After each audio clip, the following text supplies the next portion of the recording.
휴거만 기다린다고 비판하는 사람들에게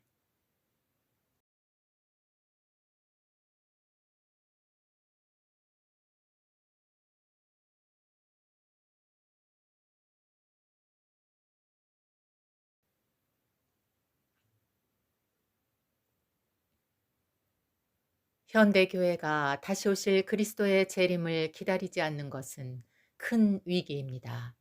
그럼에도 휴거를 전하는 자들을 향하여 말하기를 그들은 휴거 말만 한다라고 비방하는 사람들이 있습니다. 휴거는 그리스도의 강림의 약속을 기다리는 것입니다. 기다린다는 것은 에녹처럼 주님과 동행하고 임재 안에 머무는 것입니다. 신부가 신랑을 사모하지 않고 어떻게 혼인잔치에 갈 수 있을까요?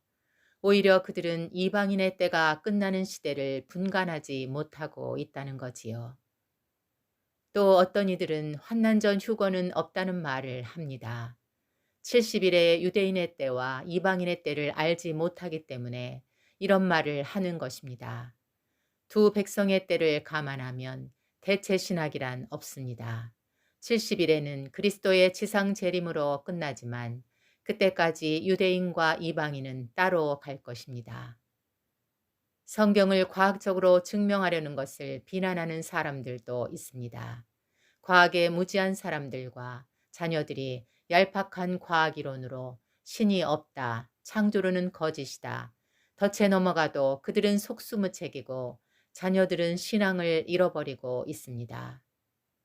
또 그들은 개혁주의라든가 세대주의라는 용어를 사용하기를 선호합니다. 성경을 문자적으로 해석한다는 말도 합니다. 영향력 있는 어떤 분의 부정적인 메시지를 들으면서 이런 생각을 해 봤습니다.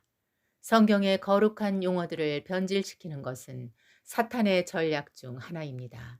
사탄은 선교, 성령 충만, 휴거, 성탄절, 구제, 경건한 행위들을 왜곡시키고 그것을 증폭시켜 왔습니다. 강림을 기다린다는 의미는 무엇일까요? 다시 오실 그리스도를 맞이하기 위해 합당하게 살며 기다리는 것입니다.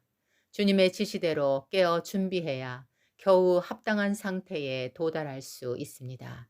그렇게 주님을 더욱 사모하고 말씀에 순종하여 순결한 삶을 살아가도록 독려하는 것입니다. 따라서 그들의 주장은 근거가 없으며 자신의 의견을 정당화하려고 그런 말을 한다는 거지요. 그 말은 마치 그들은 주님만 오시기를 기다린다라며 비방하는 것과 같지 않습니까? 다시 오실 주님을 기다리는 것이 나쁜 일일 수 없습니다. 다시 오실 그리스도와 재림, 휴거는 같은 의미로 주님의 날에 일어나는 일들입니다. 베드로 사도가 한 말이 생각났습니다. 먼저 이것을 알지니 말세에 조롱하는 자들이 와서 자기의 정욕을 따라 행하며 조롱하여 이르되 주께서 강림하신다는 약속이 어디 있느냐.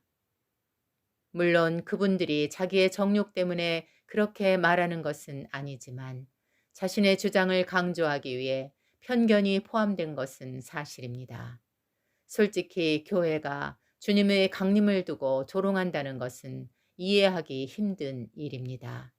그런데 그런 일이 일어난 이유가 무엇일까요? 바로 휴거라는 단어 때문입니다. 참 사탄의 전략이 용의주도하다는 생각을 합니다. 휴거는 그리스도의 재림과 같은 의미로 그 단어를 사용한 것이지 휴거 자체를 추구한다는 뜻이 아닙니다. 그렇게 생각하며 준비하는 사람은 없는데 그렇게 판단하는 사람은 있다는 것이 조롱입니다. 베드로의 예언이 말세에 성취되는 방법이 놀랍지 않습니까? 말세에 만들어진 단어 때문에 주님의 재림을 기다리는 사람들이 조롱받는 사실이 말입니다.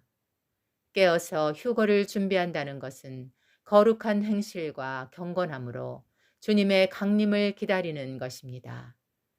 여러 가지 이유로 깨어 준비하는 일은 도전받고 있습니다. 누가 어떤 말을 하더라도 뒤로 물러나지 않도록 합시다. 그러나 필자는 특별한 경우를 제외하고는 특정인을 판단하거나 비난하지 않습니다.